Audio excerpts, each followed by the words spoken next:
Hello दोस्तों, नमस्कार। स्वागत है आपका सक्सेस इन हिंदी एकेडमी। देखिए दोस्तों, आज का जो हमारा टॉपिक है वे है एचटेट पीजीटी हिंदी का। ये एमसीक्यू क्वेश्चन रहेंगे, आपके एनसीईआरटी का टॉपिक है। तो ये टीजीटी वाले इसे ना देखें, ये सिर्फ पीजीटी के लिए है। चाहे पीजीटी में आप किसी भी केंद्रीय राज्य की परीक्षा की तैयारी करें, उसमें पीजीटी के लिए कहने का अभिप्राय ये पीजीटी के लिए विशेषकर महत्वपूर्ण है। ठीक है, तो चाहे वो एचटेट हो, केवीएस या डिट प्लस भी कोई भी परीक्षा हो। तो देखिए, हम शुरुआत करते हैं। ये हमारे एमसीक्यू क्वेश्चन है। गद्य खंड स्पीति में बारिश का ये वैसे तो ये छठा टॉपिक है, लेकिन गद्य की मैं बात करती हूँ तो गद्य में ये फर्स्ट टॉपिक है। स्पीति में बारिश नामक पाठ के लेखक कौन है? हजारी प्रसाद द्विवेदी, कृष्णनाथ पंडित हजारी, पंडित जवाहरलाल नेहरू, मन्नू भंडारी। तो बच्चों, इसका उत्तर रहेगा कृष्णनाथ इसके लेखक है स्पीति में बारिश के।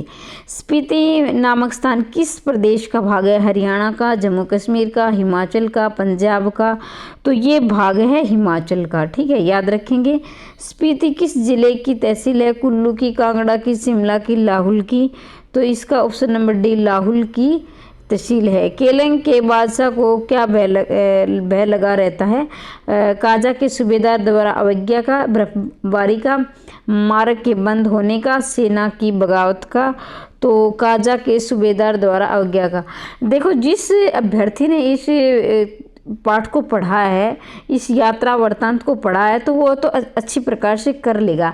लेकिन जिसने नहीं भी पढ़ा है तो वो मेरे साथ ध्यान से पढ़े, यानी ध्यान से सुने और ध्यान से देखे, तो आपके साथ मतलब ये एमसीक्यू क्वेश्चन आपने कर लिए तो पूरा टॉपिक आपका कवर हो जाएगा। तो ध्यान से देखे, ध्यान से सुने। केलंग से स्पीति कितने मील दूरी है? 140, 170, 150, 180? तो इसका उत्तर रहेगा 170। केलंग से स्पीति में संदेश कैसे जाते हैं? संदेश वाहक द्वारा, डाक द्वारा, वायरलेस सेट द्वारा, टेलीफोन द्वारा? तो वहाँ इतनी बर्फबारी होती है वायरलेस सेट द्वारा, मतलब इतनी बर्फबारी, इतनी मतलब मौसम इतना ख़राब रहता है वहाँ का कि वहाँ पर नेटवर्क नहीं रहता है, तो कि सूचना देनी होती है वायरलेस सेट के द्वारा दी जाती है। न वहाँ लकड़ी होती है और न ही वहाँ कोई फसल, मतलब इस साल में एक ही फसल होती है, एक का मतलब एक ही बारी होती है, और ना ही कोई फ्रूट यानी फल वगैरह होते हैं। तो वहाँ का बहुत ही संघर्ष में वातावरण, वहाँ का रहना बड़ा दूभर हो जाता है, बड़ा ही कठिन है। लेखक को हैरानी है कि वहाँ लोग रहते कैसे होंगे इतने कठिन वातावरण में। साम्राज्य के टूटने पर संस्कृति क्या स्थिति थी? स्वतंत्र थी, अंग्रेजों के अधीन थी, स्थानीय बादशाह के अधीन थी, मुगलों के अधीन थी? तो यहाँ आपका उत्तर रहेगा स्वतंत्र। साम्राज्य टूटने से पहले स्पीति क्या था? स्वतंत्र था। अगर देखो बच्चों, अगर आप एचटेट की या टीजीटी हो या पीजीटी हो कि एग्जाम की तैयारी कर रहे हैं, तो ये संपूर्ण कोर्स आपके लिए बिल्कुल निःशुल्क रहने वाला है। ये जितने भी पीडीएफ है मैं टेलीग्राम पर शेयर कर दूंगी। मेरे साथ व्हाट्सएप लिंक से भी आप जुड़ सकते हैं। व्हाट्सएप आप डाउनलोड करोगे तो वहाँ मेरे साथ चैनल के अबाउट में जाकर, ABOUT अबाउट में जाकर आप टेलीग्राम से जुड़े, व्हाट्सएप लिंक से जुड़ सकते हैं, और ये पीडीएफ आपको वहीं मिलेगी। इसके साथ ही कोई समस्या है किसी टॉपिक से संबंधित तो मेरे से चर्चा भी आप कर सकते हैं। तो देखिए, निःशुल्क तैयारी करना चाहते हैं तो चैनल को सब्सक्राइब कर लें, वीडियो को लाइक कर दें और शेयर कर दें।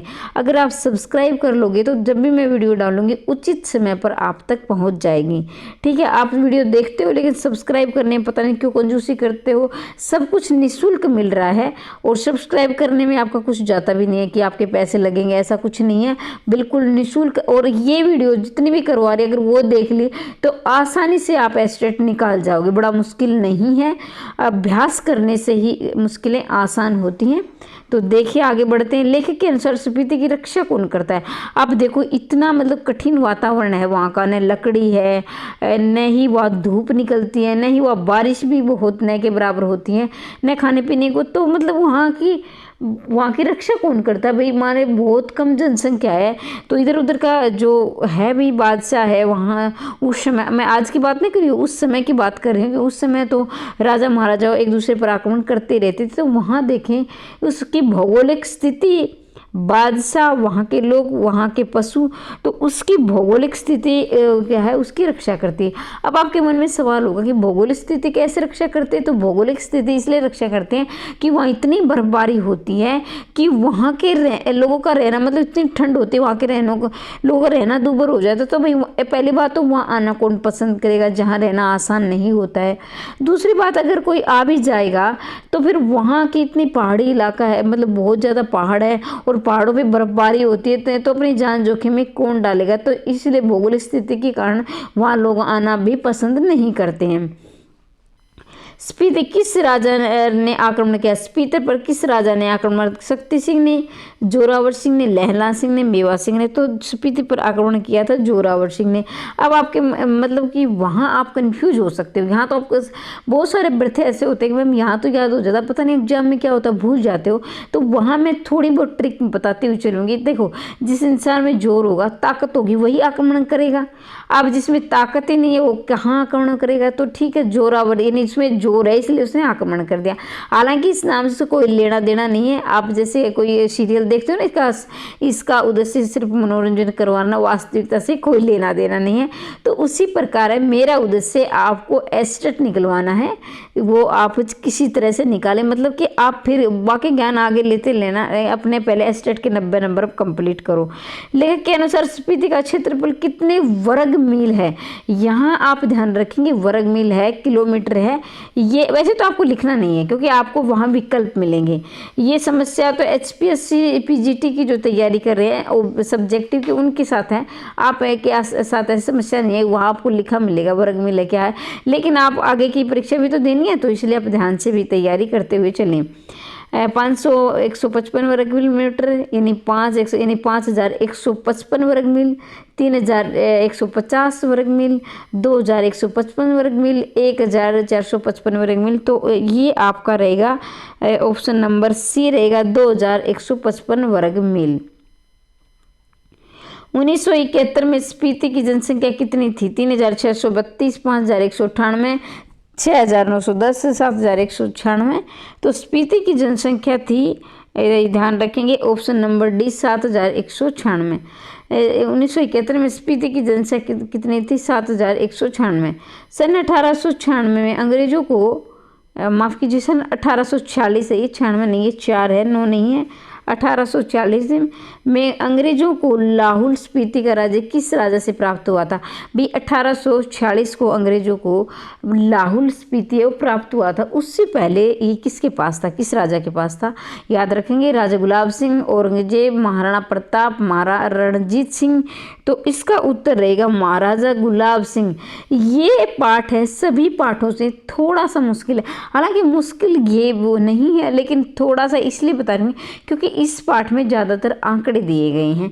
हालांकि आपको आंकड़े वहाँ पर आपको विकल्प मिलेंगे, कर सकते, लेकिन थोड़ा सा ध्यान देंगे, कहीं वो आप कंफ्यूज हो जाए और वो आंकड़े आप गलत कर दो। 1847 में अंग्रेज शासकों ने स्पीति को किस जिले के साथ जोड़ दिया? अब 1846 में तो अंग्रेजों ने प्राप्त कर लिया था गुलाब सिंह से। अब एक साल के बाद 1847 में अंग्रेजों ने स्पीति को किस जिले के साथ जोड़ा था? धर्मशाला, कांगड़ा, शिमला, मंडी। तो याद रखेंगे जोड़ा था कांगड़ा के साथ। कब? 1847 में अंग्रेजों ने किसके साथ? कांगड़ा के साथ जोड़ा था। ठीक है, याद रखेंगे। 1873 में लाहौल स्पीति के प्रशासन के अधिकार किसे दिए गए थे? भाई 1873 में, अब वो क्या है, 1846 में अंग्रेजों ने गुलाब सिंह से प्राप्त कर लिया, 47 में क्या कांगड़ा में मिला दिया। अब 73 में क्या हुआ था? नूनों को, गवर्नर को, प्रधानमंत्री, भारत के मंत्री को, प्रधानमंत्री नहीं भारत मंत्री को, ब्रिटिश महारानी को। तो 14वां आपका प्रश्न रहेगा नूनों। भाई 1873 में लाहौल स्पीति के प्रशासन के अधिकार नूनों को दिए गए थे। ठीक है, हिमाचल प्रदेश से अलग राज्य बना था, हिमाचल प्रदेश से अलग राज्य बना था। तो याद रखेंगे हिमाचल 1951, 1960, 1966, 1970। तो ये बना था, हिमाचल प्रदेश अलग राज्य बना था। 15 का आपका क्वेश्चन रहेगा ऑप्शन नंबर सी, 1966। ठीक है, स्पीति समुद्र तल से कितनी ऊंचाई पर? 13,000, 15,000, 16,000 और 18,000। स्पीति समुद्र तल से है भाई, ऑप्शन नंबर है 13,000 फीट। स्पीति समुद्र तल से कितनी ऊंचाई पर है? 13,000 फीट है, यहाँ फीट ध्यान रखेंगे। लेखक को किस बात का अचरज है? चारों ओर फैली बर्फ का, पर्वतों की ऊंचाई का, प्रकृति की रचना का, बिना किसी साधन के लोगों के वहाँ रहने का। तो अभी मैंने थोड़ी देर पहले आपको बताया था कि वहाँ का वातावरण ऐसा है कि वहाँ बारिश न के बराबर होती है, फसल भी एक बार ही होती है साल में, न ही कोई फल होता है, न ही लकड़ी होती है। तो सोच के देखिए वहाँ रहना कितना मुश्किल होगा। तो इसलिए बिना किसी साधनों की, यानी कोई साधन नहीं है खाने पीने के लिए, इतना एक ही फसल है, वो कोई फल वगैरह भी नहीं है, बर्फबारी होती रहती है, बारिश भी न के बराबर हो। तो लोग मतलब लेखकों को इतनी हैरानी है, फिर इतने कम साधनों के बावजूद लोग यहाँ रह क्यों रहे हैं? मतलब क्या समस्या है लोगों को यहाँ, मतलब एडजस्ट कैसे कर रहे हैं ऐसे वातावरण में? तो लेखक को हैरानी हो रही है कि कुछ साधन नहीं है रहने का, फिर भी कैसे लोग रह रहे हैं। लेकिन स्पीति को कौन सी घाटी कहा है? हरी भरी घाटी कहा है, मध्य हिमालय घाटी कहा है, सौंदर्यपूर्ण घाटी कहा, सुनसान घाटी कहा है। तो स्पीति को मध्य घाटी, लेखक ने स्पीति को कौन सी घाटी कहा है? ये मध्य यानी हिमालय के बीच वाली घाटी है। ठीक है।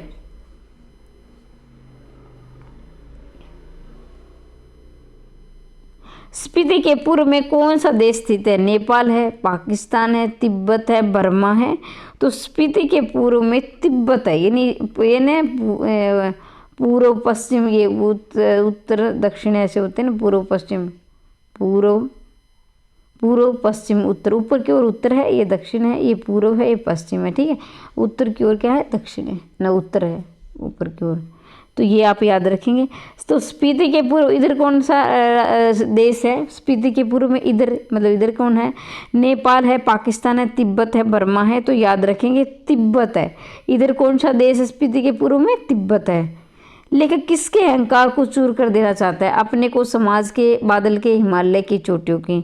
तो इसमें लेखक चाहता है हिमालय की चोटियों की। अब ये तो नहीं है, वो तो अब आपके मन में सवाल होगा, मैम हिमालय, अब मान लीजिए कोई पहली बार तैयारी कर रहा है, बहुत सारे अभ्यर्थी ऐसे होंगे जो पेपर दे चुके होंगे, लेकिन फिर भी बता रही हूँ, अब प्रतीकात्मक, क्योंकि आप हिंदी से जुड़े हैं तो आप हिंदी में प्रतीकात्मक भाषा का बहुत प्रयोग किया जाता है। ठीक है, पत्थर को भी आदमी बना दिया जाता है, बेल को औरत बना दिया जाता है, सब कुछ प्रकृति से जोड़कर पढ़ाया जाता है और इसी में ये रचनाएं लिखी जाती है, क्योंकि हिंदी में भावनाओं का बहुत महत्व है। तो लेखक है कि हिमालय की चोटियाँ मान लीजिए बहुत ऊंची ऊंची है, मानना कि होती है ऊंची, बहुत ऊंची हिमालय की चोटियाँ, तो अभी जो पत्थर होगा वो झुकेगा थोड़ी ना, वो तो बिल्कुल सीधा खड़े। तो ऐसा प्रतीत हो रहा है कि लेखक को ऐसे होता है कि जैसे घमंडी इंसान झुकता नहीं है ना, वो ऐसे तीखा खड़ा रहता है। तो वही वाली बात है कि हिमालय की चोटियाँ बिल्कुल ऐसे खड़ी हैं कि वो बहुत अपने आप में घमंड महसूस करे कि मुझे तो झुकना ही है, अपना अहंकार है। तो स्पीति लेखक कहता है कि युवाओं को आना चाहिए और इनकी हिमालय की चोटियों की घमंड को चूर चूर कर देना चाहिए। मतलब जब ये इतनी झुकी है कि मेरे ऊपर कोई चढ़ ही नहीं सकता, यानी मेरे चोटी को कोई पार ही नहीं कर सकता है, तो ये युवाएं आएंगे और इन्हें बार बार चढ़ेंगे और बार बार इसकी फतह को पार करेंगे, तो ये हिमालय के को अपना घमंड है ये चूर चूर हो जाएगा। यानी हिमालय के अंदर, हिमालय की चोटी के बार बार आने से वहाँ का रास्ता आसान हो जाएगा एक तरह से देखा जाए तो, क्योंकि एक उस पर चढ़ जाएगा एक युवा, तो दूसरे को लगेगा वो चढ़ सकता है तो मैं क्यों नहीं चढ़ सकता। तो ऐसे आना जाना रहेगा, लोगों का आने जाने का संसाधन, आने जाने के संसाधन से उनका रहना और आसान हो जाएगा। लेकिन इन चोटियों के मर्दन के लिए किसे निमंत्रण करता है? भाई इन चोटियों में वो तनी हुई है, वो चोटियाँ झुक रही हैं, तो इसके निमंत्रण के लिए, इनके घमंड को दूर करने के लिए किसे निमंत्रण दे रहा है? युवाओं को, सैनिकों को, पर्वतवासियों को, बच्चों को। तो आप सभी जानते हैं युवाओं को कार्य, अगर आपने नहीं भी पढ़ा है ना, बच्चों से तो कोई काम दिया नहीं जाएगा, क्योंकि बच्चे तो भाई छोटा मोटा वो लगे, लेकिन जो हिमालय की चोटी बच्चे कैसे दूर करें? पर्वतवासियाँ वो तो वहाँ रह ही रहे हैं, वो तो अब पर्वतवासी वो तो वहाँ रहते हैं, उतरते चढ़ते बहुत कम जनसंख्या में लोग रह रहे हैं। अब आपके मन में ये सैनिकों और युवाओं इसमें से होगा एक कन्फ्यूज हो सकता है। तो सैनिक भी कुल मिलाकर इसी जैसे बहुत ज़्यादा संघर्ष में वातावरण होता है, वहाँ ड्यूटी लगती है देश की सुरक्षा के लिए, तो आप अपने आप ही उत्तर आ जाएगा युवाओं को किसे निमंत्रण दे रहा है? युवाओं को। कालिदास ने किस क्षेत्र की वर्षा का वर्णन किया है? हिमालय की, रेगिस्तान की, विंध्याचल की और गंगा यमुना तट की। तो इसका आपका उत्तर रहेगा ऑप्शन नंबर सी, विंध्याचल की। कालिदास ने किस क्षेत्र की वर्षा का वर्णन किया है? विंध्याचल की। स्पीति में उगाई जाने मुख्य फसल क्या है? धान है, गेहूं है, सरसों है, जौ है। तो यहाँ मुख्य है जौ। मुख्य फसल क्या है? जौ। तो उसमें मतलब जो जब जैसे गेहूं, जौ, सरसों उगते हैं ना, तो उसी समय की वहाँ फसल होती है, बाकी समय की फसल वहाँ नहीं होती है, क्योंकि वहाँ का वातावरण नहीं है, ऐसा नहीं है, और न ही वहाँ पानी की इतनी सुविधा है। तो इसलिए अब मैं ये पाठ यहीं पर संपूर्ण होता है। इसके साथ ही जो एचटेट, फिर बता रही हूँ, एचटेट, टीजीटी, पीजीटी या फिर एसपीएससी पीजीटी स्क्रीन, किसी भी एग्जाम में जिसमें हिंदी साहित्य, हिंदी व्याकरण, एनसीईआरटी आता है, तो ये इस चैनल पर बिल्कुल निःशुल्क क्लास मिल रही है। संपूर्ण कोर्स निःशुल्क करवाया जा रहा है। अगर आप निःशुल्क का फ़ायदा उठाना चाहते हैं तो चैनल को सब्सक्राइब कर ले, वीडियो को लाइक कर दें, शेयर कर दें। इसके साथ ही मैं चाहती हूँ कि आप अब क्लास इतनी ही रखी जाए या फिर बड़ी की जाए, आपके कमेंट का मुझे जो इंतज़ार रहेगा। जैसा आप कमेंट करोगे तो क्लास को बढ़ा भी दिया जाएगा उसके समय को। अगर आपको नहीं मैम छोटी क्लास ठीक है तो छोटा रहना, आपकी कमेंट का जो मतलब मुझे इंतज़ार रहेगा। जैसे आपका कमेंट आएगा उसी के अकॉर्डिंग आगे चलेंगे। मतलब क्लास बड़ी रखनी है या इतनी ठीक है, तो आपकी क्या राय है? अपनी राय अवश्य लिखना, ठीक है। तो चैनल को सब्सक्राइब कर ले, फिर कहती हूँ जाने से पहले, और मिलते हैं अगली वीडियो में। तब तक के लिए जय हिंद, जय भारत।